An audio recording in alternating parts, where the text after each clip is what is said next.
தேனியை பசுமையாக்கும் முயற்சியில் ஒரு ஆசிரியர் இளைஞர்களுடன் களம் இறங்கியிருக்கிறார்.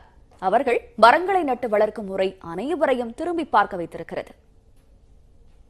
தேனி புதிய பேருந்து நிலையத்தில் இருந்து மாவட்ட ஆட்சியர் அலுவலகம் செல்லும் சாலையில் செல்வோர் மரங்களுக்கு குளுக்கோஸ் ஏற்றப்படுவது போன்ற தோற்றமளிக்கும் இந்த வினோத காட்சியை ஆச்சரியத்துடன் பார்த்து செல்கின்றனர்.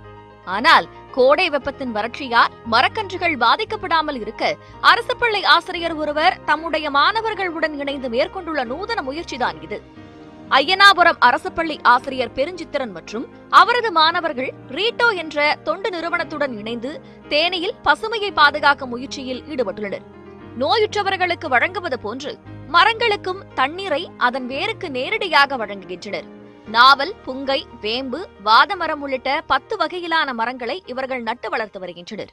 தேனி மாவட்டத்தை நல்லா பசுமை சூழ்ந்த மாவட்டமாக மாற்றுறது. ரெண்டாவது தேனி மாவட்டத்தில் ஆக்சிஜன் பரப்பை அதிகரிக்கிறது. இந்த நோக்கத்தை இது இலக்காக வச்சு நாங்கள் தொடர்ச்சியாக தேனி மாவட்டத்தில் புதிய மரக்கன்றுகளை நடவு செய்தும் ஏற்கனவே நடப்பட்ட மரக்கன்றுகளை முறையாக பராமரித்தும் வருகிறோம். பெருஞ்சித்திரனுடன் மாணவர்கள் மட்டுமல்லாது பால் வியாபாரம் செய்பவர்கள், ஏடிஎம் தொழில்நுட்ப பணியாளர்கள் என பலர் இந்த பணியில் தங்களை ஈடுபடுத்திக் கொண்டுள்ளனர். இவர்கள் 10,000 மரக்கன்றுகளை நட்டு வளர்க்கும் வரை ஓயப்போவதில்லை என திட்டவட்டமாக தெரிவிக்கின்றனர். பருவநிலை மாற்றம் மாறிக்கிட்டே வருது. கரெக்டான டயத்தில் மழை பெய்ய மாட்டேங்குது. நீர்நிலைகளை யாரும் பாதுகாக்கிறது கிடையாது. அதே மாதிரி கட்டடம் பில்டிங்கு அதுன்ட்டு அதிகரிச்சுட்டே தான் போகுது. மரங்கள் எல்லாமே நம்ம யாரும் பாதுகாக்கிறது கிடையாது. மரங்கள்லாம் அழிஞ்சிக்கிட்டே வருது.